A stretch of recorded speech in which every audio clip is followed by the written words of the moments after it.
ورحمة الله وبركاته.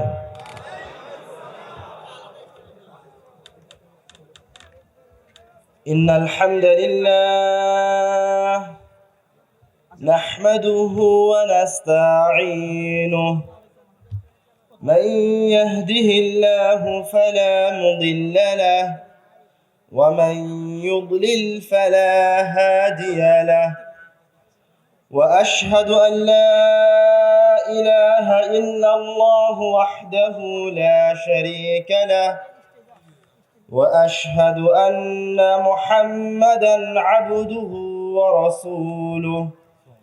أما بعد، قال رسول الله صلى الله عليه وسلم: كل أمر ذي بال لا يبدأ ببسم الله فهو أقطع أو أبتر। যাবতীয় প্রশংসা সেই মহান রব্বুল আলামিনের শানে নিবেদিত, যার অশেষ কৃপায়, মহিমায়, দয়ায় আমরা আজকে এইরকম একটি বিশাল মাহফিলে কোরআন এবং হাদিসের অনুবাদ শোনার জন্য উপস্থিত হতে পেরেছি। যিনি আমাদেরকে তৌফিক দান করেছেন তার দরবারে জানাই লাখো কোটি শুকরিয়া, আলহামদুলিল্লাহ। দরুদ ও সালাম বর্ষিত হোক প্রিয় নবী মুহাম্মদ বিন আব্দুল্লাহ রাহমাতুল লিল আলামিন, জগৎ সমূহের প্রতি যাকে রহমত হিসেবে প্রেরণ করা হয়েছে, এমন একজন নবী যার উপর একবার দরুদ পাঠ করলে বিনিময়ে আল্লাহ রাব্বুল আলামিন দরুদ পাঠকারীর 10টি গুনাহকে মাফ করে দেন, তার মর্যাদাকে 10 স্তর উপরে উঠিয়ে দেন, তার উপর 10 বার রহমত বর্ষণ করেন। এই মহামানবের প্রতি হাজারো দরুদ ও সালাম বর্ষিত হোক। সকলেই বলি সাল্লাল্লাহু আলাইহি ওয়াসাল্লাম।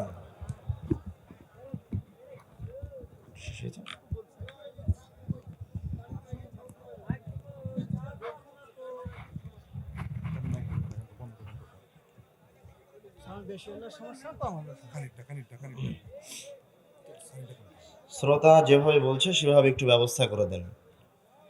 মাহফিলের যারা ব্যবস্থাপক রয়েছেন তাদের সুবিধা অনুযায়ী সাউন্ড বক্সগুলো করে দেন।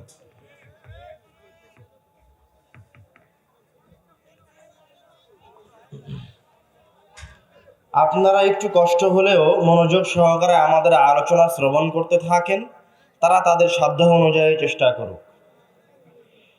আমাদের আজকের গুরুত্বপূর্ণ আলোচনার বিষয় আসমান জমিনের মাঝে আপনারা যত আলোচনার বিষয়বস্তু সম্পর্কে অবগত হয়েছেন, আসমান জমিনের মাঝে যত জিনিস আছে, যত বিষয় আছে, তার মাঝে সবচেয়ে এটা ওই কিতাব যার আয়াত শ্রবণ করলেই মহান রব্বুল আলামিনের পক্ষ থেকে শ্রবণকারীর ওপর রহমত বর্ষণ হতে থাকে।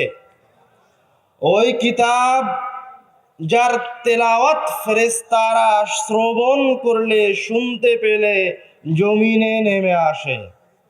এটা ওই কিতাব যার আয়াত পাঠকারী যতক্ষণ পর্যন্ত তেলাওয়াত করতে থাকে ততক্ষণ পর্যন্ত তার আমলনামায় নেকি লেখা হতে থাকে।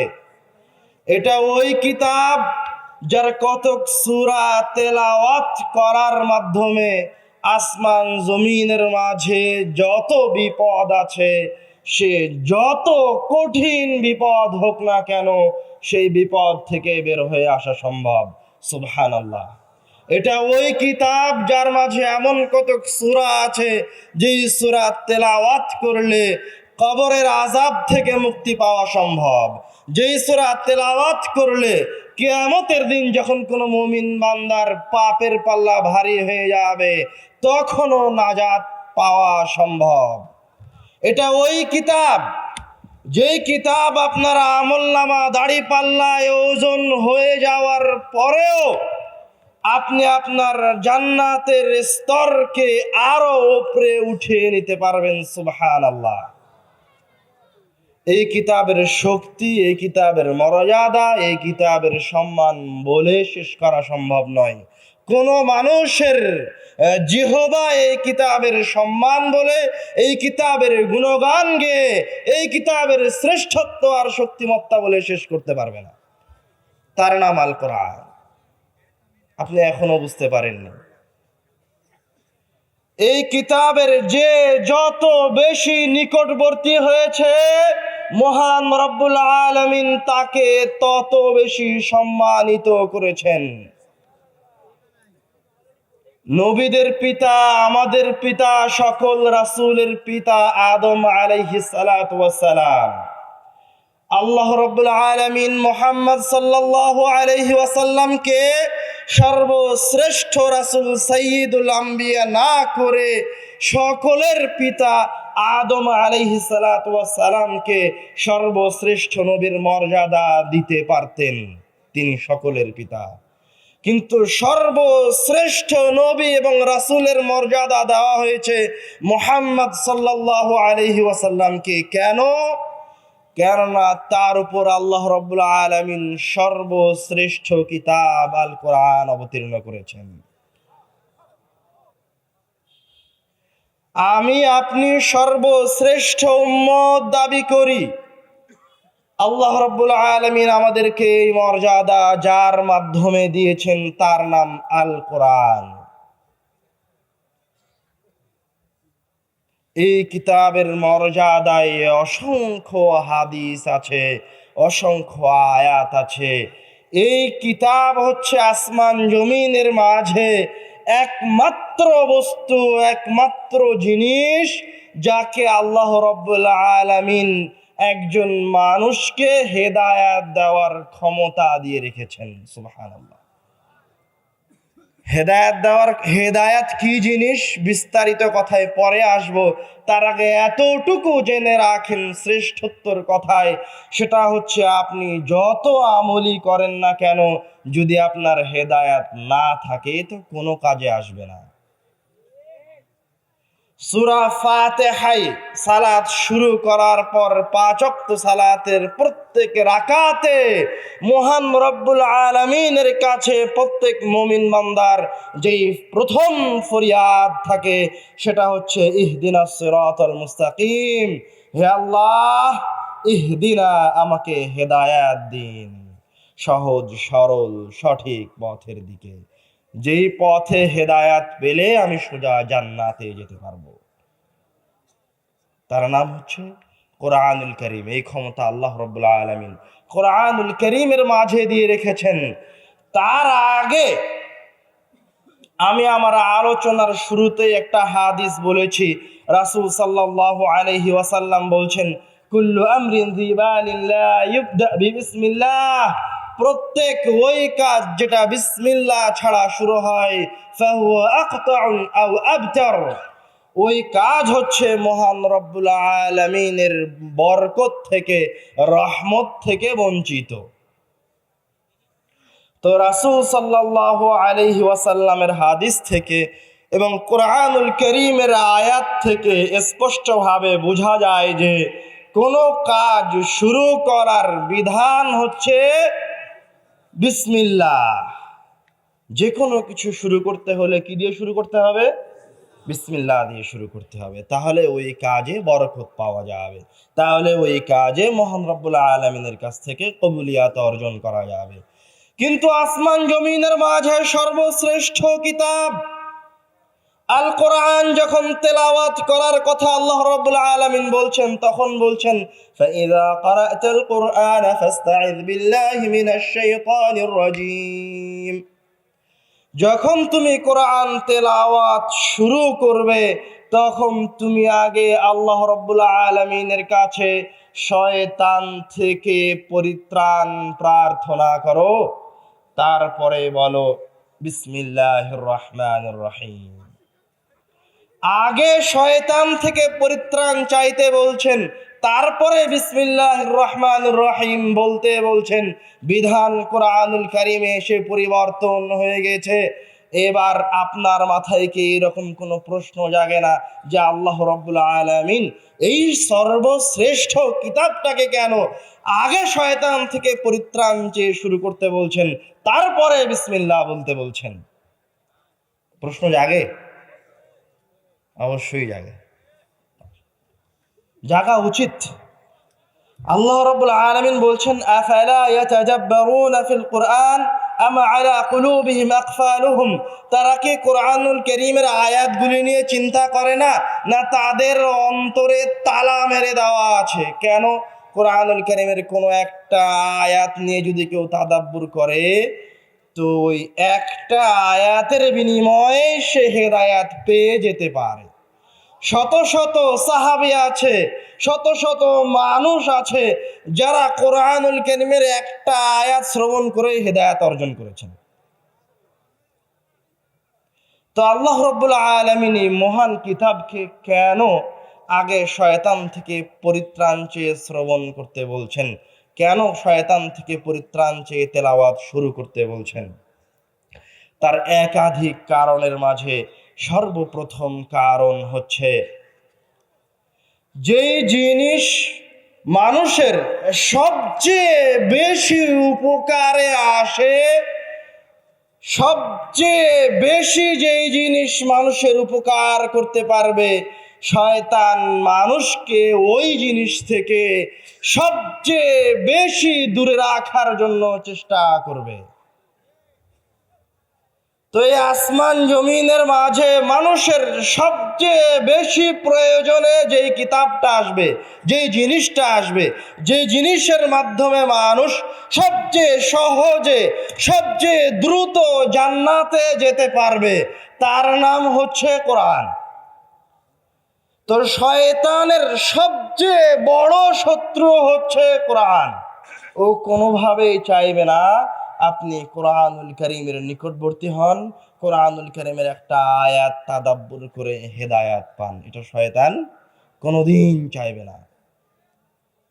আপনি যখনই কোরআনুল কারীমের কাছে যাবেন, শয়তান আপনার অন্তরে ওয়াসওয়াসা দিতে শুরু করবে। দ্বিতীয় কারণ, কোরআনুল কারীম তেলাওয়াত শুরু করলেই আল্লাহ রাব্বুল আলামিন কোরআনুল কারীমের মাঝে এমন ক্ষমতা দিয়ে রেখেছেন, যখনই কোনো মানুষ, সে চাহে মুসলমান হোক আর অমুসলিম হোক, হিন্দু হোক, খ্রিস্টান হোক, বৌদ্ধ হোক, নাস্তিক হোক, যখনই কোরআন তেলাওয়াত শুরু করবে, তখন কোরআনুল কারীমের আয়াত তার অন্তরে প্রভাব ফেলতে শুরু করবে।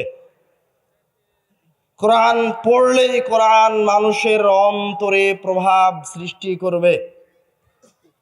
তো শয়তান থেকে পরিত্রাণ এই জন্য চাইতে হবে যে আপনি যখন কোরআন তেলাওয়াত শুরু করলেন, তখন কোরআন আপনার অন্তরে যে ঈমানের বীজ বপন করলো, কোরআন আপনার অন্তরে যে হেদায়াতের বীজ বপন করলো, ওইটিকে যদি আপনি টিকিয়ে রাখতে চান, তাহলে আপনাকে আগে শয়তান থেকে আশ্রয় চাইতে হবে।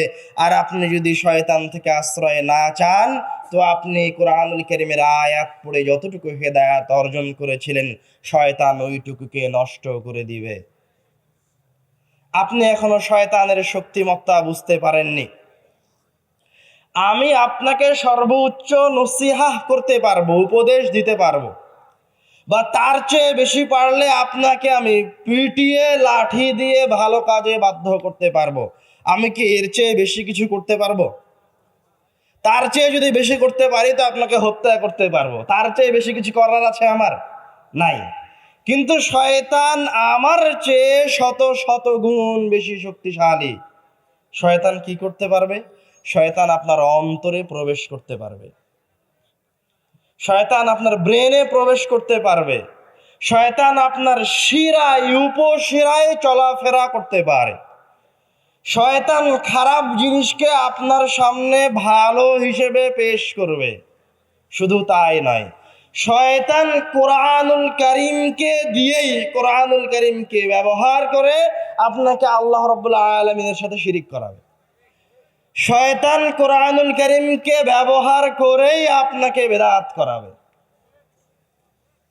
শয়তান আপনাকে একটা জিনিস সাজিয়ে দিয়ে আপনার সামনে সুন্দর হিসেবে পেশ করে আপনাকে পথভ্রষ্ট করবে। আপনি এখনো বুঝতে পারেননি। আদম আলাইহিস সালাতু ওয়াস সালামের ঘটনায় আসেন। আদম আলাইহিস সালামের সাথে এখনো শয়তানের পরিচয় হয়নি। আল্লাহ রাব্বুল আলামিন তাকে একটা ফল খেতে নিষেধ করেছিলেন, ওই গাছের নিকটে যেতে নিষেধ করেছেন। তো শয়তান ওয়াদা করেছে যে সে মানুষকে পথভ্রষ্ট করবে, এটা আল্লাহর কাছে ওয়াদা করেছে। তো এখন আদম আলাইহিস সালামকে সে কিভাবে ওয়াসওয়াসা দিবে, কিভাবে তাকে দিয়ে একটা ভুল কাজ করানো যায়, সেই চেষ্টায় সে এখন লিপ্ত হয়েছে। দেখেন, শয়তান এসে যদি আদম আলাইহিস সালামকে বলতো যে আল্লাহ তোমাকে এই গাছের ফল খেতে নিষেধ করেছে, তুমি এই গাছের ফল খাও তাহলে তুমি চিরঞ্জীব হয়ে যাবা। আল্লাহ তোমাকে এই গাছের ফল খেতে নিষেধ করেছে, তুমি এই গাছের ফল খাও তাহলে তোমাকে স্থায়ী রাজত্ব প্রদান করা হবে, স্থায়ী যৌবন প্রদান করা হবে। এই কথা যদি শয়তান আদম আলাইহিস সালামকে শতবার বলে, শুধু এই কথা বলে নয়, আদম আলাইহিস সালামকে যদি কেটে টুকরা টুকরা করে ফেলে দেয়, তো আদম আলাইহিস সালাম কোনোদিন মরে গেলেও ওই গাছের ফল ভক্ষণ করতেন না। করতেন না। এটা শয়তান খুব ভালোভাবে জানে। এই জন্য শয়তান আদম আলাইহিস সালামকে যখন ওয়াসওয়াসা দিতে এসেছে, তখন একজন উপদেষ্টা সেজে এসেছে। আল্লাহ রাব্বুল আলামিন বলছেন শয়তানের কথা। শয়তান এসে আদম আলাইহিস সালামকে বলছে, ইন্নী লাকুমা লামিনান নাসিহিন, হে আদম আর হাওয়া, আমি হচ্ছি তোমাদের দুইজনের জন্য নসিহতকারী। আমি তোমাদের দুইজনের খুব কল্যাণ চাই। আমি হচ্ছি তোমাদের দুইজনের জন্য প্রেরিত একজন উপদেষ্টা। আমি তোমাদেরকে চিরঞ্জীব করার ব্যবস্থা করতে এসেছি, তোমাদেরকে রাজত্ব প্রদানের ব্যবস্থা করতে এসেছি। তোমরা আসো, আমার কথা যদি শোনো তাহলে তোমাদের সব ব্যবস্থা হয়ে যাবে। তোমরা এক কাজ করে এই গাছের ফলটা খেয়ে নাও। ঘটনা কি বুঝতে পারছেন? তাকে আদম আলাইহিস সালাতু ওয়াস সালামকে একটা ভুল কাজ সে কত সুন্দর পদ্ধতিতে করিয়ে নিচ্ছে। তো আদম আলাইহিস সালাতু ওয়াস সালামের সামনে যদি শয়তান এভাবে আসে, তো আপনার সামনে কিভাবে আসবে? আপনি মনে করছেন যে শয়তানের কাজ ওখানে শেষ হয়ে গেছে? না, শয়তানের কাজ ওখানে শেষ হয়নি। আজও আপনাদের সামনে কিছু উপদেষ্টা আসবে, নসিহতকারী আসবে, ওয়াইজ আসবে, বক্তা আসবে, যারা প্রকৃত পক্ষে শয়তান।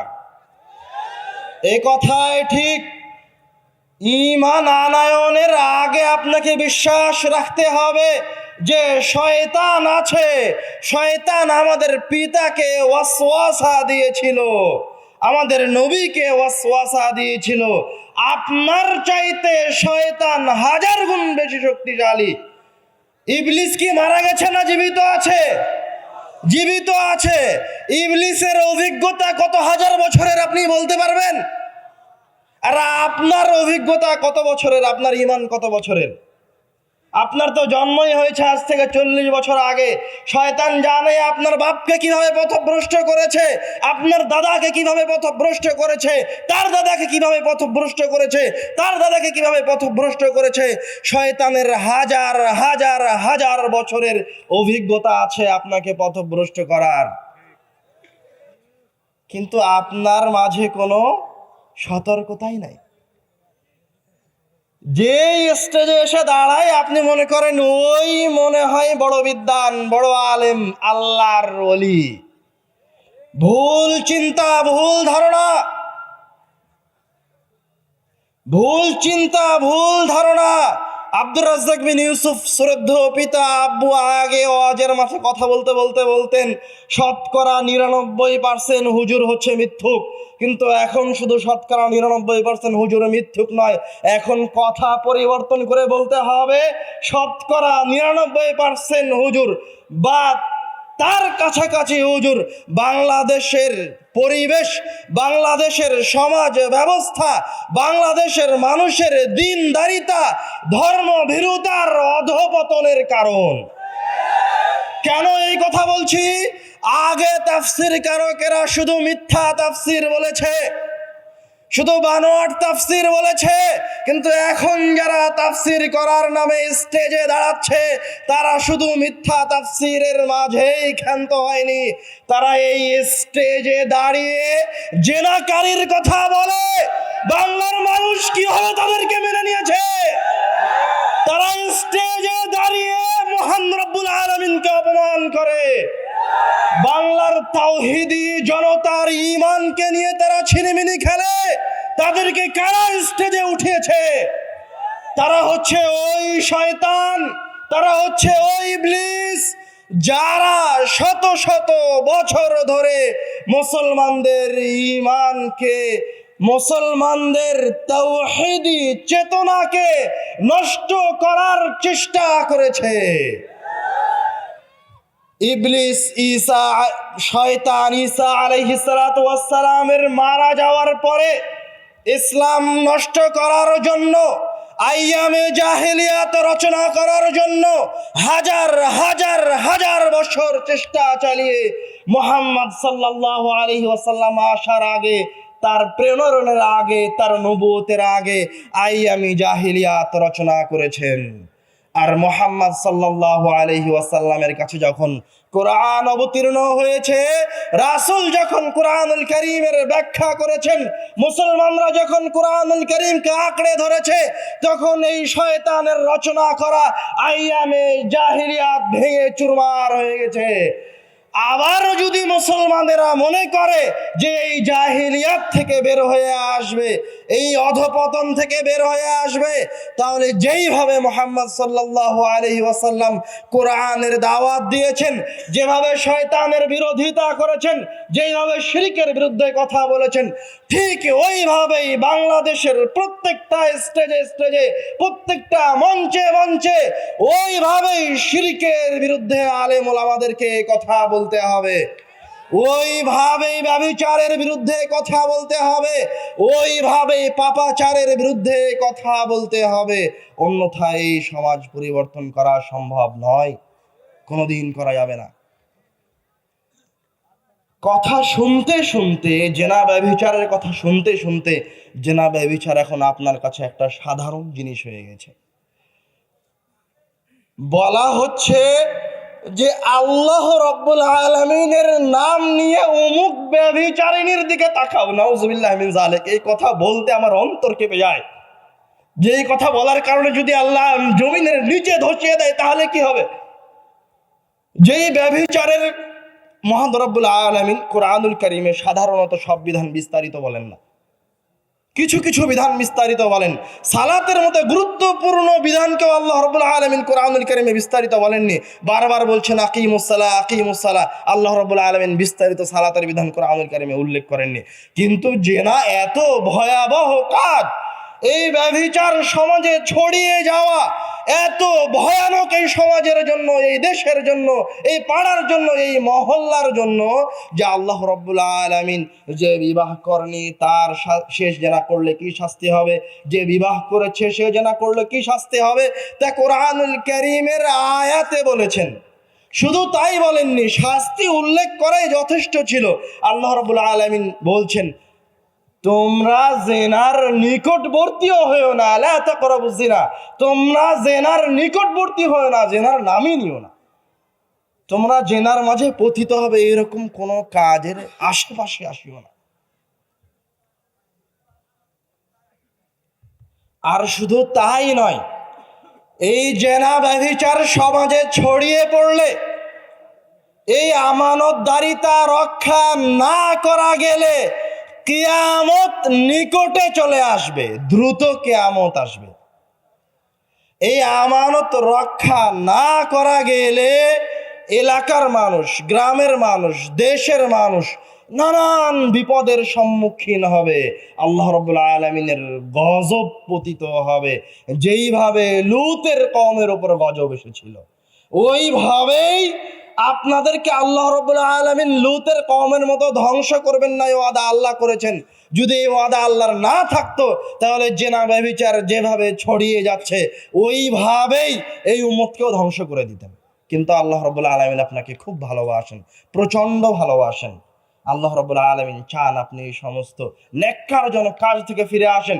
শুধুমাত্র এই নেক্কারজনক কাজ এতটা দৃষ্ট কাজ, জেনা ব্যভিচার এতটা দৃষ্ট কাজ যে রাসূল সাল্লাল্লাহু আলাইহি ওয়াসাল্লাম বিধান করে দিয়েছেন, কেউ যদি জেনা করে ধরা পড়ে তাহলে তাকে গোপনে শাস্তি নয়, অন্যান্য পাপের গোপনে শাস্তি হতে পারে, কিন্তু জেনার শাস্তি গোপনে নয়। জেনার শাস্তি হচ্ছে সমাজের মানুষের সামনে, দেশের মানুষের সামনে প্রকাশ্যে শাস্তি দিতে হবে।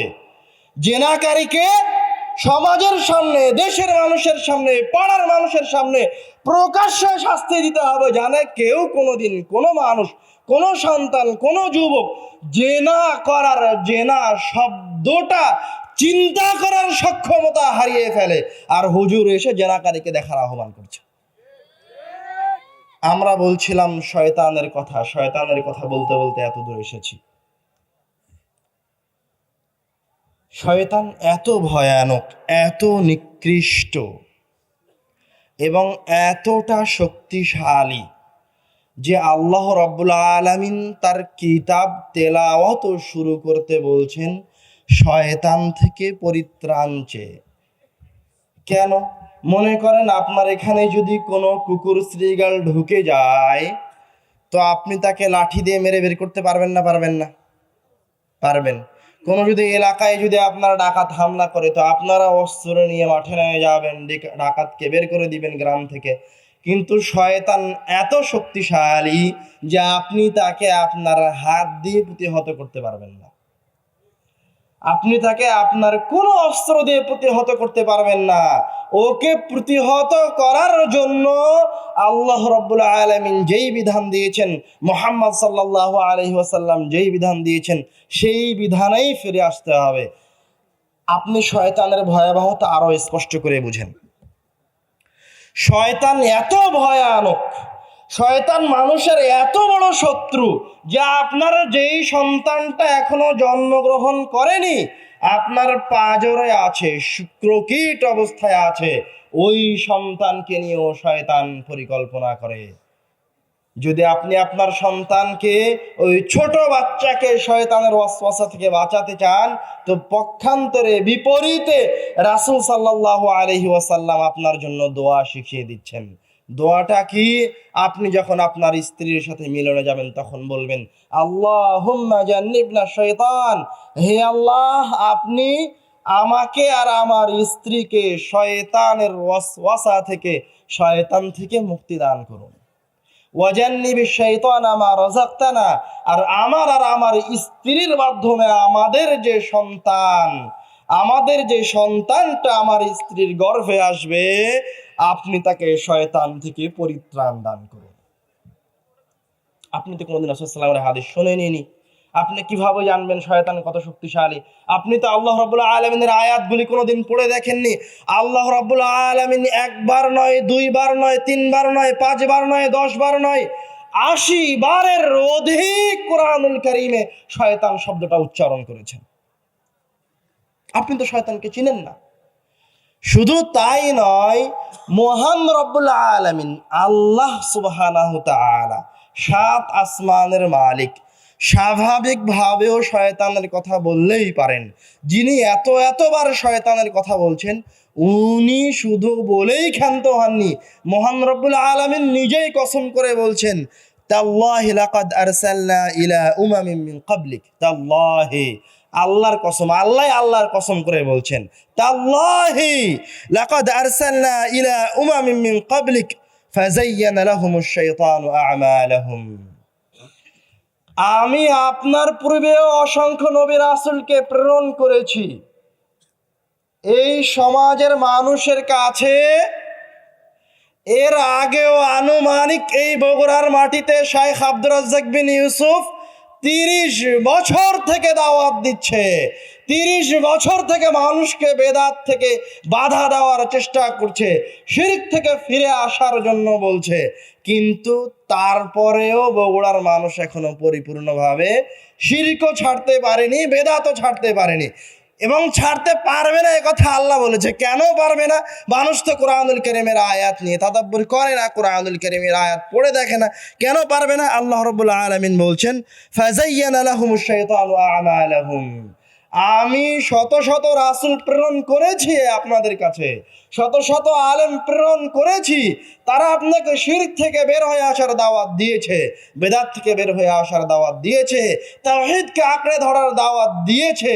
কিন্তু যায়্যানা লাহুমুশ শাইতানু আ'মালাহুম, শয়তান, আমি তো আপনাকে নসিহত করছি, আমি তো বললাম আমি সর্বোচ্চ আপনাকে নসিহত করতে পারবো, কিন্তু শয়তান আপনার আমলগুলোকে, আপনার খারাপ কাজগুলোকে, আপনার বেদাতকে, আপনার শিরককে আপনার সামনে সুন্দর ফজিলতপূর্ণ আমল হিসেবে পেশ করে রেখেছে। বুঝতে পারেননি কথা? যায়্যানা লাহুমুশ শাইতান মানে আপনার যত খারাপ কাজ আছে, আপনি যে শিরক করেন, রাত দিন কোরআনুল কারীমকে দিয়ে শিরক করেন, রাসূলকে যে অপমান করেন, আল্লাহ রাব্বুল আলামিনকে যে অপমান করেন, এইটা শয়তান আপনার সামনে সাজিয়ে রেখেছে। আপনার কাছে মনে হচ্ছে না আমি শিরক করি না, আমি ভালো কাজ করছি। কিভাবে দেখেন? আপনি এখনো বুঝতে পারেননি, উদাহরণ দিলে বুঝতে পারবেন।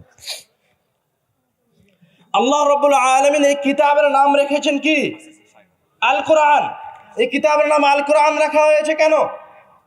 এই আল কোরআন শব্দের অর্থ কি? আল কোরআন শব্দের অর্থ হচ্ছে তেলাওয়াত করার কিতাব, পাঠ করার কিতাব, অধ্যয়নের কিতাব। কেন এই কিতাবের নাম তেলাওয়াত করার কিতাব রাখা হলো, অধ্যয়নের কিতাব রাখা হলো? আপনার অন্তরে প্রশ্ন জাগে না? জাগে না? জাগে না? কেননা যত হাদিস আছে কোরআন সংশ্লিষ্ট এবং কোরআনুল কারীমের আয়াত প্রমাণ করে, কেউ যদি কোরআনুল কারীম থেকে সরিষা সমপরিমাণ উপকার পেতে চায়, তো ওকে কোরআনুল কারীমের একটা আয়াত তেলাওয়াত করে উপকার নিতে হবে। আপনি যদি কোরআনুল কারীমকে দিয়ে দুর্গ নির্মাণ করেন, কোরআনুল কারীমকে দিয়ে যদি দুর্গ নির্মাণ করেন আর ওই দুর্গের ভিতরে ঢুকে থাকেন, তবুও কোরআনুল কারীমকে দিয়ে নির্মিত এই দুর্গ আপনার সরিষা সমপরিমাণ উপকার করতে পারবে না। আরো স্পষ্ট করে বলি, আমার সামনে কোরআনুল কারীম আছে, আমি কোরআন মাজিদকে ধরে আছি, আমার বুকের সাথে চেপে ধরে আছি, কিন্তু এখন আমার এই চেপে ধরে থাকা এই কোরআনুল কারীম আমার সরিষা সমপরিমাণ উপকার করতে পারবে না। কেউ যদি সামনে থেকে গুলি চালায়, তো গুলি এই কোরআনুল কারীমকে ভেদ করে আমার বুকে গিয়ে আঘাত করবে। তো আমি যদি চাই যে আমার সামনে থেকে কেউ যদি গুলি করে আর আমি গুলি থেকে যদি পরিত্রাণ পেতে চাই, তো এই কোরআনুল কারীম আমার বুকে সেটে ধরলে হবে না, আঁকড়ে ধরলে হবে না, কোরআনুল কারীমের একটা আয়াত তেলাওয়াত করতে হবে। তাহলে যদি সামনে থেকে গুলিও করা হয়, তো এই গুলি আমার বক্ষে ঢুকবে না। এই কথা আমি বলিনি, রাসূল বলে গেছেন। রাসূল সাল্লাল্লাহু আলাইহি ওয়াসাল্লাম বলছেন, ইন্নাল্লাহ তাআলা লা ইউআযযিবু কলবান ওয়াল কুরআন। যেই অন্তর কোরআনকে ধারণ করে, আল্লাহ রাব্বুল আলামিন ওই অন্তরকে কোনোদিন শাস্তির সম্মুখীন করবেন না। তারপরে আল্লাহ রাব্বুল আলামিন বলছেন, ইন্না হাযাল কুরআনা মা'জাবাতুল্লাহ ফামান দাখালা ফীহি ফাহুয়া আমিন। কোরআনুল কারীম হচ্ছে আমার জন্য বুলেট প্রুফ জ্যাকেট। সাল্লাম বলছেন, ফাহুয়া আমিন, তার নিরাপত্তার দায়িত্ব মহান রব্বুল আলামিন নিয়ে নিলেন। সুবহানাল্লাহ।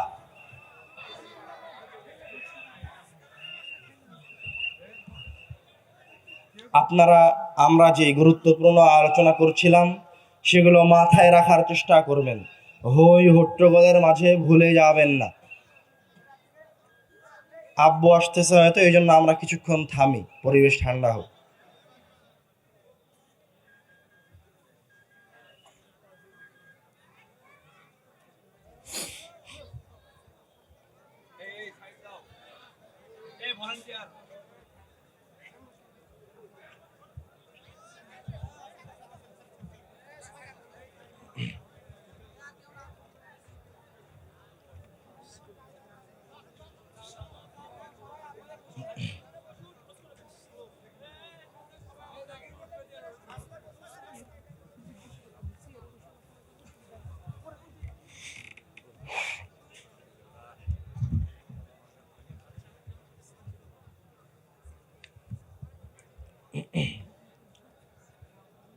ইন্নাল হামদুলিল্লাহ ওয়াসসালাতু ওয়াসসালামু আলা রাসূলিল্লাহ। আমরা শয়তানের ভয়াবহতা নিয়ে আলোচনা করছিলাম আর কোরআনুল বিপরীতে কোরআনুল কারীমের শক্তির কথা বলছিলাম। তো আমরা শয়তানের ভয়াবহতার আলোচনা, শয়তানের ভয়াবহতার অংশ শেষ করে পরের অংশে চলে যাই। কোরআনুল কারীমের কিছু বৈশিষ্ট্য বলে, কোরআনুল কারীমের কিছু সূরার গুরুত্বপূর্ণ বিশেষ সূরার ফজিলত বলে আমরা আমাদের আলোচনার শেষের দিকে চলে যাব ইনশাআল্লাহ। ওমা তৌফিকি ইল্লা বিল্লাহ। আপনারা সদা সর্বদা সচেতন থাকেন। আপনি যে এই জায়গায় উপস্থিত হয়েছেন, এতক্ষণ কথা ধৈর্য সহকারে শুনতে পারছেন, এই জন্য যে আপনি জানেন আপনার মনোযোগ নষ্ট করার জন্য শয়তান আছে। শয়তান আপনার মনোযোগকে নষ্ট করার চেষ্টা করবে। আর আলোচনা সমূহের মাঝে কোনো আলোচনা শুনতে যদি আপনাকে শয়তান বাধা দেয়, সবচেয়ে বেশি বাধা দেয়, তো সেটা হবে কোরআনুল কারীমের আলোচনা। কেননা এই আলোচনায় মুসলমানদের হেদায়াত সবচেয়ে বেশি সহজ, এই আলোচনায় মুসলমানের জান্নাত সবচেয়ে বেশি সহজ। তো মুসলমান কোনোদিন চাইবে না, শয়তান কোনোদিন চাইবে না, শয়তান কোনোদিন চাইবে না আপনি সহজে হেদায়াত পান, সহজে জান্নাতে যান। এই জন্য অবশ্যই মনোযোগ সহকারে কথা শ্রবণ করেন। আল্লাহ রাব্বুল আলামিন কোরআনুল কারীমের কিছু বৈশিষ্ট্য কোরআনুল কারীমে বলেছেন। আল্লাহ রাব্বুল আলামিন বলছেন, ইয়া আইয়ুহান নাস ক্বাদ জাআতকুম মাউইযাতুম মির রাব্বিকুম। এই আয়াতের সূচনার দিকে যদি লক্ষ্য করেন তো দেখবেন আল্লাহ রাব্বুল আলামিন যেই বাক্য দিয়ে বলেছেন, যেই শব্দটা গ্রহণ করেছেন, সেটা হচ্ছে ইয়া আইয়ুহান নাস। আল্লাহ রাব্বুল আলামিন এই কথা এই জায়গায় বলছে না ইয়া আইয়ুহাল্লাযীনা আমানু, যারা ঈমান আনয়ন করেছে, হে আমার বান্দারা, হে আমার মুসলমান বান্দারা শোনো। আল্লাহ এই কথা বলছে না হে আমার মুমিন বান্দারা শোনো। আল্লাহ এই কথা বলছে না হে আমার তাকওয়াবান বান্দারা শোনো। আল্লাহ এই কথা বলছে না হে আরববাসী শোনো। আল্লাহ এই কথা বলছে না হে ধরীরা শোনো। আল্লাহ রাব্বুল আলামিন বলছেন যে হে হিন্দু, হে খ্রিস্টান, হে নাস্তিক, বৌদ্ধ, পাপাচার, শোনো, তুমি শ্রবণ করো। প্রত্যেকটা মানুষ, তুমি মুচি হও, ভ্যান চালক হও, রাজা হও, প্রজা হও, তুমি শোনো, আমি আল্লাহ তোমাদের জন্য তোমাদের জন্য একটা কিতাবকে প্রেরণ করেছি, যে কিতাবটা হচ্ছে তোমাদের জন্য উপদেশ বাণী, মাউইযা। যেই কিতাবের কাছে আসলেই, যে কিতাবের আয়াত তেলাওয়াত করলে এই কিতাব তোমাদেরকে উপদেশ দিবে। কোনো নাস্তিক যদি মনে করে আমার উপদেশের প্রয়োজন, কোনো হিন্দু, খ্রিস্টান, বৌদ্ধ, মুসলমান যদি মনে করে আমার উপদেশের প্রয়োজন আছে, তাহলে ওই ধর্মের ওই ব্যক্তিকে আল্লাহ রাব্বুল আলামিন বলছেন, তুমি এই কোরআনুল কারীমের আয়াত তেলাওয়াত করো, কোরআনুল কারীমের কাছে আসো। তুমি যেই বিভ্রান্তির মাঝে থাকো না কেন, তোমার যেই উপদেশের প্রয়োজন হোক না কেন, এই কিতাব তোমাকে সেই উপদেশ প্রদান করবে। উপদেশ প্রদান করলে, উপদেশ গ্রহণ করলে কি হবে? ওয়াশিফাউন লিমা ফিস সুদূর। ওই যে পাপাচারের কারণে আল্লাহ রাব্বুল আলামিনের নাফরমানি করে করে আপনার অন্তরটা কালো হয়ে গেছে, আপনার অন্তরটা বাঁকা হয়ে গেছে। আপনি ইহুদি হন আর খ্রিস্টান হন আর নাস্তিক হন, আপনার অন্তর যেই অবস্থাতে থাক না কেন, আপনি যদি কোরআনুল কারীম গ্রহণ করেন, তেলাওয়াত করেন, এখান থেকে উপদেশ নেন, তাহলে আল্লাহ রাব্বুল আলামিন বলছেন এই কিতাব আপনার আরো একটা কাজ করবে, শিফাউন লিমা ফিস সুদূর। আপনার অন্তরে যত বক্রতা আছে, যত পাপাচার আছে, যত ভ্রষ্টতা আছে, সব আল্লাহ রাব্বুল আলামিন ধুয়ে মুছে পরিষ্কার করে দিবেন। ওয়াহুদান ওয়া রাহমাতুল লিল মুমিনিন। আপনি উপদেশ গ্রহণ করলেন, আপনার অন্তরকে পরিষ্কার পরিচ্ছন্ন করলেন। এবার আপনার আসল মাকসাদ জান্নাতে যাওয়া, আপনার জীবনের আসল মাকসাদ হেদায়াত পাওয়া। আল্লাহ রাব্বুল আলামিন বলছেন ওয়াহুদান ওয়া রাহমাতুল লিল মুমিনিন। উপদেশ, অন্তরের পবিত্রতা, তারপরে এই কিতাব আপনাকে হেদায়াত দিবে। কোরআনুল কারীমের হেদায়াত কেমন? আল্লাহ রাব্বুল আলামিন বলছেন ইন্না হাযাল কুরআনা ইয়াহদি লিল্লাতী হিয়া আকওয়াম। এই কোরআনুল কারীমের হেদায়াত হচ্ছে অন্য সকল হেদায়াত থেকে আলাদা। আমি আপনাকে একটা ভালো কাজের কথা বলবো, সেটা সবচেয়ে ভালো কথা নাও হতে পারে, আমার কথার মাঝে ত্রুটি থাকতে পারে, কিন্তু আল্লাহ রাব্বুল আলামিন বলছেন কোরআনুল কারীমের উপদেশ, কোরআনুল কারীমের হেদায়াত হচ্ছে লিল্লাতি হিয়া আকওয়াম, সবচেয়ে শক্তিশালী যে হেদায়াত, সবচেয়ে বিশুদ্ধ যেই পথ, সবচেয়ে বিশুদ্ধ যে রাস্তা, যেই রাস্তায় কোনো আঁকা বাঁকা নাই, যেই রাস্তায় কোনো কষ্ট নাই, যেই রাস্তায় বিচ্যুত হয়ে যাওয়ার কোনো ভয় নাই, কোরআনুল কারীম হচ্ছে ওই রাস্তা। কোরআনুল কারীমের কাছে আসলেই ইন্না হাযাল কুরআন ইয়াহদি লিল্লাতি হিয়া আকওয়াম, কোরআনুল কারীম নিজে আপনাকে সবচেয়ে সঠিক রাস্তা দিয়ে, সবচেয়ে সরল রাস্তা দিয়ে, উত্তম রাস্তা দিয়ে জান্নাতে পৌঁছে দিবে। কোরআনুল কারীমের হেদায়াতের কমলতার দিকে যদি আসেন, যে কোরআনুল কারীমের হেদায়াত কি রুক্ষ না কমল, কোরআনুল কারীম কিভাবে মানুষের অন্তরে প্রভাব বিস্তার করে, সেই দিকে যদি আসেন, তাহলে আল্লাহ রাব্বুল আলামিন বলছেন ওয়ালাকিন জাআলনাহু নূরান নাহদি বিহি মান নাশা, আমি কিতাবটাকে একটা আলো, একটা প্রদীপ করে দিয়েছি, নাহদি বিহি মান নাশা, যাকে ইচ্ছা তাকে আমি কিতাব দিয়ে হেদায়াত প্রদান করি। আপনি আরো স্পষ্ট হন, আপনি আপনার সন্তানকে ভালো কাজ করাতে পারবেন, সে যদি আপনার কথা না শুনে তো আপনি তাকে লাঠি দিয়ে সালাতে নিয়ে যাবেন, কিন্তু আপনি তাকে ভালো কাজে নিয়ে যাচ্ছেন কিভাবে? বল প্রয়োগ করে, শক্তি দিয়ে। কিন্তু আল্লাহ রাব্বুল আলামিন বলছেন কোরআনুল কারীমের হেদায়াত যে আপনাকে দিবে, কোরআনুল কারীম যে আপনাকে হেদায়াতে নিয়ে আসবে, জান্নাতে নিয়ে যাবে, এই জায়গায় কোরআনুল কারীম আপনার অন্তরের উপর কোনো বল দিবে না, কোনো বল প্রয়োগ করবে না, কোনো শক্তি খাটাবে না। আল্লাহ রাব্বুল আলামিন একে একটা নূর, একটা প্রদীপের মতো করে দিয়েছেন। আপনি কিতাবের আয়াত তেলাওয়াত করলেই আপনার অজান্তে আপনি হেদায়াত পেয়ে যাবেন। আরো স্পষ্ট করে বলি, যে ওমর রাদিয়াল্লাহু তাআলা আনহু মুহাম্মদ সাল্লাল্লাহু আলাইহি ওয়াসাল্লামকে হত্যা করার চিন্তা ভাবনা করছেন, হত্যা করার ঘোষণা দিচ্ছেন, মুহাম্মদকে, আমি মুহাম্মদকে হত্যা করব, ওই ব্যক্তি, ওই ওমরই যখন কোরআনুল কারীমের আয়াত শ্রবণ করছেন, তখন বলছেন আমাকে মুহাম্মদ সাল্লাল্লাহু আলাইহি ওয়াসাল্লামের কাছে নিয়ে যাব, আমি ইসলাম গ্রহণ করব।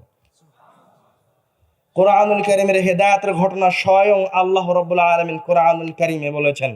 আমাদের অন্যান্য আলোচনাগুলিতে এই ঘটনা বিস্তারিত বলা আছে, শুনে নেবেন। ওই ঘটনা বলে আমাদের আলোচনাকে লম্বা করতে যাচ্ছি না। এবার আমরা কোরআনুল কারীমের কিছু ফজিলতের দিকে যাই। কোরআনুল কারীমের আল্লাহ রাব্বুল আলামিন কিছু শক্তিশালী সূরা রেখেছেন, যেগুলোর উপর আমল করে সহজে এই ইহকালীন জীবনে বিপদ বালা মুসিবত থেকে বাঁচা সম্ভব, পরকালীন জীবনেও যে কোনো ধরনের সমস্যা থেকে বাঁচা সম্ভব, নিজের দৈনন্দিন জীবনের রুটি রুজির উত্তম ব্যবস্থা করা সম্ভব। রাসূল সাল্লাল্লাহু আলাইহি ওয়াসাল্লাম বলছেন,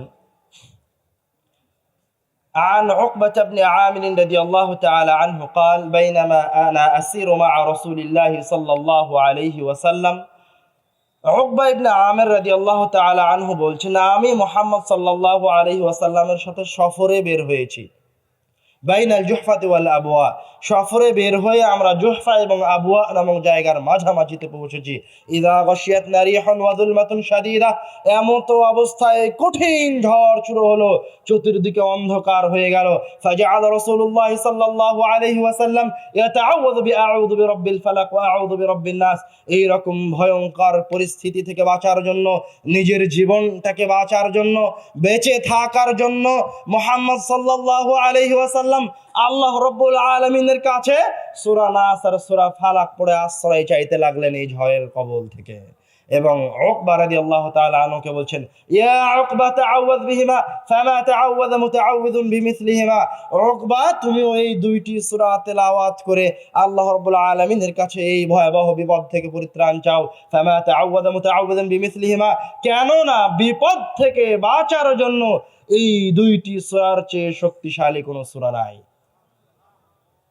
عن أمامة الباهلي رضي الله تعالى عنه قال, أمامة باهلي رضي الله تعالى عنه বলেন, قال رسول الله صلى الله عليه وسلم, রাসূল সাল্লাল্লাহু আলাইহি ওয়াসাল্লাম বলেছেন, মান ক্বারা আয়াতুল কুরসি দুবরা কুল্লি সালাতিন মাকতুবা, যেই ব্যক্তি 5 ওয়াক্ত সালাতের পরে আয়াতুল কুরসি আল্লাহু লা ইলাহা ইল্লা হুয়াল হাইয়ুল কাইয়্যুম এই আয়াতটি তেলাওয়াত করবে, লাম ইয়ামনাহু মিন দুখুলিল জান্নাতি ইল্লাল মাউত, ওই ব্যক্তিকে জান্নাতে যেতে কোনো কিছুই বাধা দিতে পারবে না তার মৃত্যু ব্যতীত।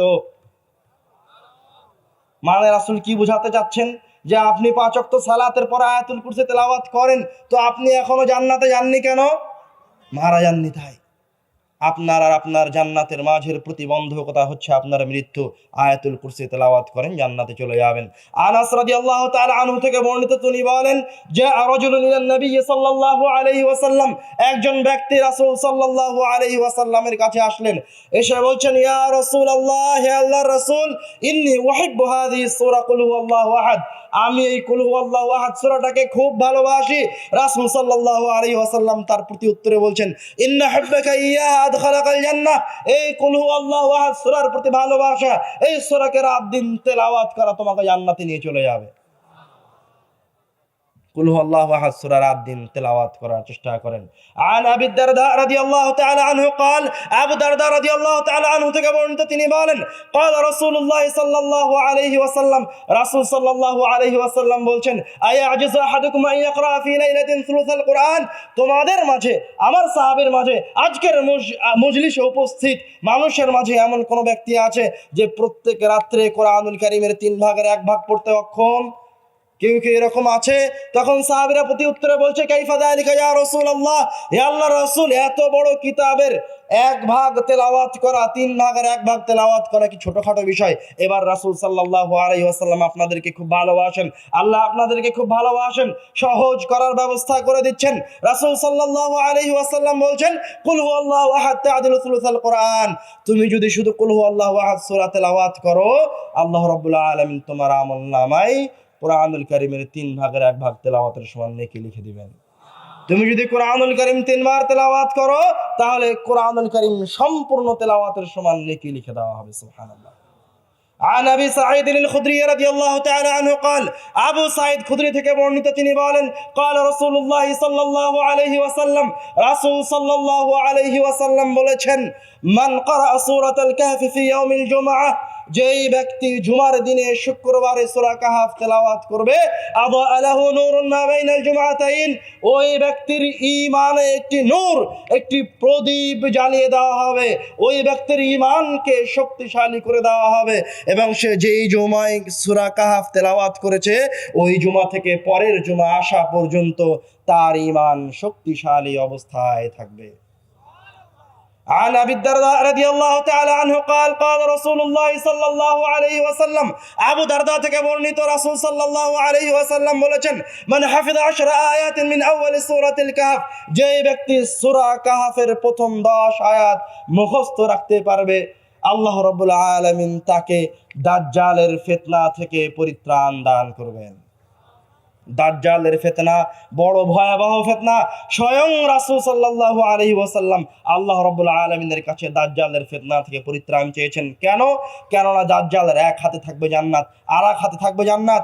দাজ্জালের জান্নাতই হচ্ছে জাহান্নাম, আর জাহান্নামই হচ্ছে জান্নাত। মানুষ তার চোখের সামনে জান্নাত আর জাহান্নামকে দেখতে পাবে। এই ভয়াবহ ফিতনা থেকে যদি কেউ বাঁচতে চায়, তাহলে তাকে কি করতে হবে? সূরা কাহফের প্রথম 10 আয়াত মুখস্থ করতে হবে। عن أمامة الباهلي رضي الله تعالى عنه قال, উমামা বাহিলি থেকে বর্ণিত, তিনি বলেন, قال رسول الله صلى الله عليه وسلم, রাসূল সাল্লাল্লাহু আলাইহি ওয়াসাল্লাম বলেছেন, ইকরাউল কুরআন, তোমরা কোরআন তেলাওয়াত করো, فإنه يأتي يوم القيامة شفيعا لأصحابه, কেননা কোরআন মাজিদ কিয়ামতের দিন যে দুনিয়াবী জীবনে তেলাওয়াত করেছে তার জন্য শাফাআত করতে আসবে। ইকরাউজ যাহরাওয়াইন, তোমরা বিশেষভাবে উজ্জ্বল শক্তিশালী 2টি সূরাকে তেলাওয়াত করো। শক্তিশালী 2টি সূরা কি? আল বাকারা ওয়া সূরাত আলে ইমরান, সূরা বাকারা আর সূরা আলে ইমরান তেলাওয়াত করো। কেন? فإنهما تأتيان يوم القيامة كأنهما غمامتان, কেননা এই 2টি সূরা কিয়ামতের দিনে আকৃতি ধারণ করে আসবে। তাদের আকৃতি হবে كأنهما غمامتان, 2টি মেঘখণ্ডের মতো, আও كأنهما غيايتان, অথবা তাদের আকৃতি হবে 2টি সামিয়ানার মতো, আও كأنهما فرقان من طير صواف, অথবা তাদের আকৃতি হবে ডানা মেলে উড়তে থাকা 2 ঝাঁক পাখির মতো। তো হাজানি আলা আসহাবিহিমা, ওই দুইটি সূরা কিয়ামতের দিনে মহান রব্বুল আলামিনের সামনে যখন আপনার বিচার করা হবে, আপনার আমলনামা দাঁড়িপাল্লায় তোলা হবে, তখন ওই দুইটি সূরাকে যারা তেলাওয়াত করেছে ওই দুইটি সূরা তাদের সাথে কিয়ামতের মাঠে অবস্থান গ্রহণ করবে। এখন দাঁড়িপাল্লায় যদি আপনার পাপের পাল্লা ভারী হয়ে যায় তো হাজানি আনা সাহাবিহিমা, আপনার পাপের পাল্লা যদি ভারী হয়ে যায় তাহলে সূরা বাকারা আলে ইমরান আপনার পক্ষ নিয়ে সাত আসমানের মালিক মহান রব্বুল আলামিনের সাথে আপনার পক্ষ নিয়ে ঝগড়া শুরু করে দিবে, আপনার পক্ষ নিয়ে বাদানুবাদ লিপ্ত হবে, মহান রব্বুল আলামিনের সাথে ঝগড়া করে আপনাকে জান্নাতে নিয়ে চলে যাবে। কোন দুইটি সূরা? সূরা বাকারা আর সূরা আলে ইমরান। রাসূল সাল্লাল্লাহু আলাইহি ওয়াসাল্লাম বলেছেন, ইন্নাল কুরআনা ইয়ালকা সাহিবাহু ইয়াউমাল কিয়ামাহ হিনা ইয়ানশাক্কু আনহু কবরহু কাররাজুলি শাহিব।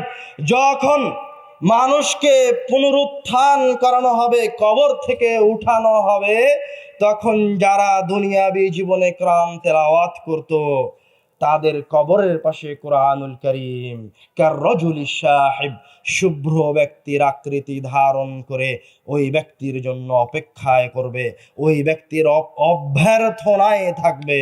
যখন ওই ব্যক্তিকে কবর থেকে উঠানো হবে তখন কোরআনুল কারীম ওই ব্যক্তিকে জিজ্ঞাসা করবে, হাল তারিফুনি, তুমি কি আমাকে চিনো, তুমি কি আমাকে চিনতে পারছো? কিন্তু কোরআন তেলাওয়াতকারী কোরআনকে চিনতে পারবে না। কেন? কেননা সে তো এখন শুভ্র ব্যক্তির একটা মানুষের আকৃতি ধারণ করে এসেছে। তখন কোরআনুল কারীম ওই ব্যক্তিকে, কোরআন তেলাওয়াতকারীকে পরিচয় করিয়ে দিবে।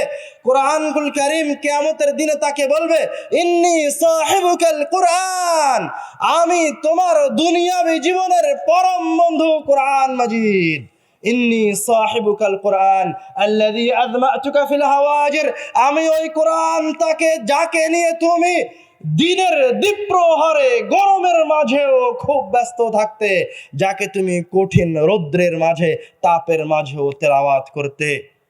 কোরআনুল কারীম বলবে, আমি তোমার সেই পরম বন্ধু আসহারতু লাইলাক, যে তোমাকে রাতের বেলায় জাগ্রত রেখেছিল, যাকে তুমি রাত্রি জেগে থেকে রাত্রে জেগে থেকে তেলাওয়াত করেছো, আমি তোমার সেই পরম বন্ধু কোরআনুল কারীম।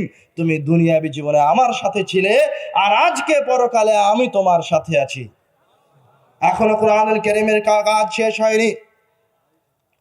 ফায়ুতাল মুলকা বিয়ামিনিহি, এবার ওই কোরআন তেলাওয়াতকারীকে তার জাযা প্রদান করা হবে, তাকে প্রতিদান দেওয়া হবে। তাকে কি প্রতিদান দেওয়া হবে?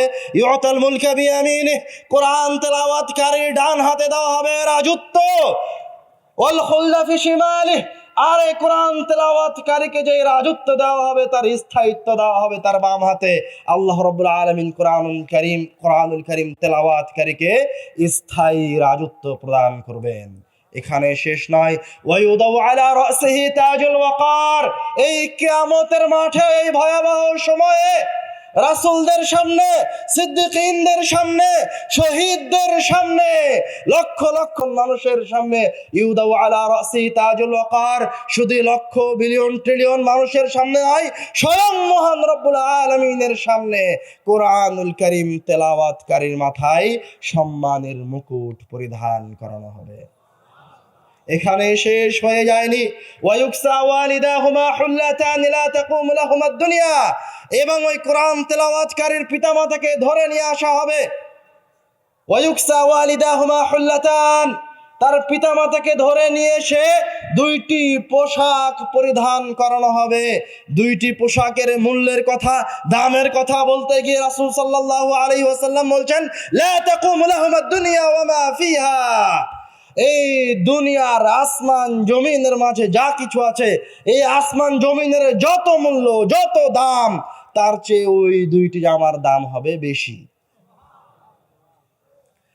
কোরআন তেলাওয়াতকারীর পিতামাতা আশ্চর্য হয়ে যাবে, আশ্চর্য হয়ে বলবে, বিমা কুসিনা হাযা, আমাকে কেন এত সম্মান করানো হচ্ছে, এত দামি পোশাক কেন আমাকে পরিধান করানো হচ্ছে?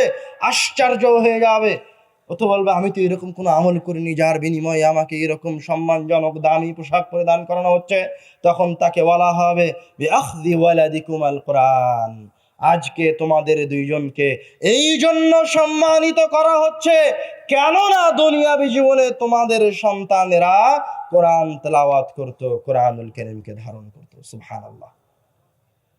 এইভাবে রাসূল সাল্লাল্লাহু আলাইহি ওয়াসাল্লাম কোরআনুল কারীমের একাধিক অসংখ্য ফজিলত বলেছেন, কোরআনুল কারীমের অসংখ্য শক্তির কথা বলেছেন। কোরআনুল কারীমের শক্তি আমার আপনার কল্পনার বাইরে। আপনার জীবনের এমন কোনো কাজ নাই, এমন কোনো সমস্যা নাই, এমন কোনো অসুখ বিসুখ নাই যেটা কোরআনুল কারীমের মাধ্যম দিয়ে, কোরআনুল কারীমকে দিয়ে সমাধান করা সম্ভব নয়। কোরআনুল কারীম শুধু উপকারে আসবে না, কেউ যদি দুনিয়ার জীবনে কোরআনুল কারীম তেলাওয়াত না করে, রাসূল সাল্লাল্লাহু আলাইহি ওয়াসাল্লাম বলছেন, আল কোরআন হুজ্জাতুল লাকা ওয়া আলাইকা, কোরআনুল কারীম হয় কিয়ামতের দিন তোমার পক্ষে সাক্ষী দিবে, না হয় আপনার বিপক্ষে সাক্ষী দিবে। আপনার যদি পৃথিবী ভর্তি ভালো আমল থাকে আর কিয়ামতের দিন কোরআন আপনার বিপক্ষে সাক্ষী দেয়, তো আপনার বাঁচার কোনো পথ থাকবে না। আর আপনার যদি পৃথিবী ভর্তি পাপ থাকে আর কোরআনুল কারীম যদি কিয়ামতের দিন আপনার পক্ষে সাক্ষী দেয়, তো কোনো পাপ আপনাকে জান্নাতে যেতে বাধা দিতে পারবে না। এই শক্তি কার কাছে আছে? কোরআনুল কারীমের কাছে আছে। عن عائشة رضي الله تعالى عنها قالت قال رسول الله صلى الله عليه وسلم, আয়েশা রাদিয়াল্লাহু তাআলা আনহা থেকে বর্ণিত, তিনি বলেন রাসূল সাল্লাল্লাহু আলাইহি ওয়াসাল্লাম বলেছেন, আল মাহিরু বিল কুরআনি মা সাফারাতিল কিরামিল বারারা, যেই ব্যক্তি খুব সুন্দর শুদ্ধভাবে তাজবিদ তারতিলের সাথে কোরআন তেলাওয়াত করতে পারে, মা সাফারাতিল কিরামিল বারারা, তার থাকার জায়গা হচ্ছে সম্মানিত সবচেয়ে দামি দামি ফেরেশতাদের সাথে। সুবহানাল্লাহ। ওয়াল্লাযী ইয়াকরাউল কুরআন ওয়া ইয়াতাতা'আতু ফীহি, আর যেই ব্যক্তি ভালোভাবে কোরআন করতে পারে না, কোরআন তেলাওয়াত করতে পারে না, ইয়াতাতা'আতু ফীহি ওয়া হুয়া আলাইহি শাক্কুন, কোরআন তেলাওয়াত শুদ্ধভাবে তেলাওয়াত করার চেষ্টা করে কিন্তু শুদ্ধভাবে তেলাওয়াত করতে পারে না, কিন্তু কোরআন তেলাওয়াত করা ছেড়ে দেয় না। কোরআন ওইভাবেই তেলাওয়াত করতে থাকে, সে যেভাবে পারে ওইভাবেই তেলাওয়াত করতে থাকে, ভুল হচ্ছে না, শুদ্ধ হচ্ছে পরে, ওই শুদ্ধ করার নিয়ত থেকে, ভালো নিয়ত থেকে তেলাওয়াত করতে থাকে। ওহু আলাইহি শাক্কুন, কোরআন তেলাওয়াত করা তার জন্য কঠিন হয়ে যায়, তারপরেও সে কোরআন তেলাওয়াত করতে থাকে। লাহু আজরান, তার জন্য রয়েছে ডবল নেকি। এই হাসেন মানে আপনি অপমানিত হবেন, কোরআনুল কারীম থেকে দূরে সরে যাচ্ছেন মানে আপনার অধঃপতন নিশ্চিত। একথা আমি বলিনি, রাসূল বলেছেন।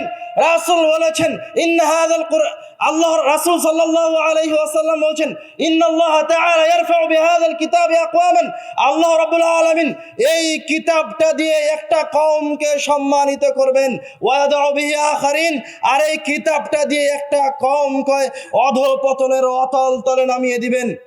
তো কাকে আল্লাহ রাব্বুল আলামিন এই কিতাব দিয়ে সম্মানিত করবেন আর কাকে নিচে নামিয়ে দিবেন? যে কোরআন তেলাওয়াত করে, যে কোরআন অধ্যয়ন করে, কোরআনুল কারীম নিয়ে তাদাব্বুর করে, আল্লাহ রাব্বুল আলামিন তাকে সম্মানিত করবেন, আল্লাহ রাব্বুল আলামিন তাকে সব কিছু দান করবেন, ইহকালেও দান করবেন, পরকালেও দান করবেন।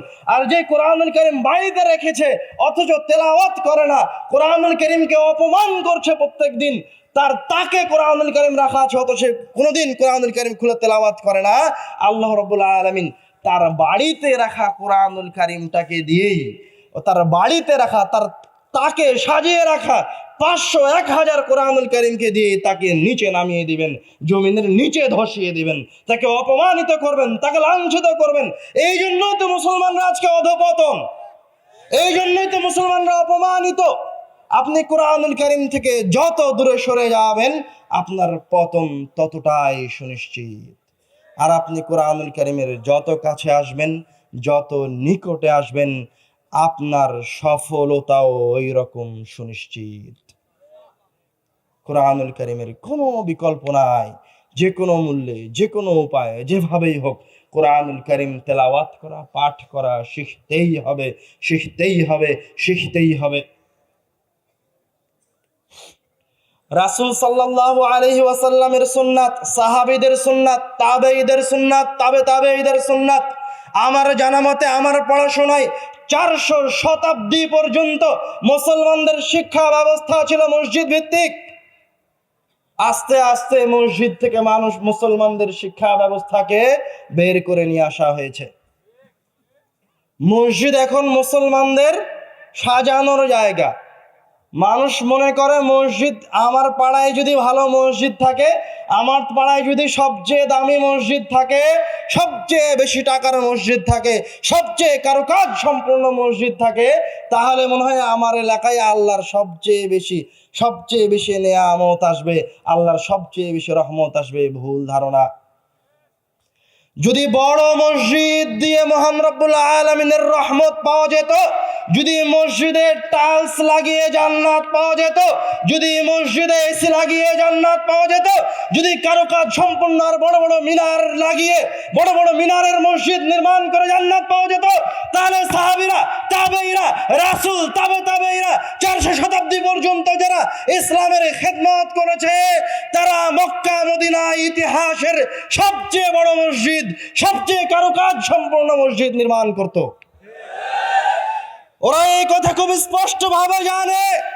তাদের কাছে ইলমুল ইয়াকিন ছিল যে মসজিদের এসি কোনো কাজে আসবে না, কারুকাজ কোনো কাজে আসবে না, মসজিদের ছাদ কোনো কাজে আসবে না।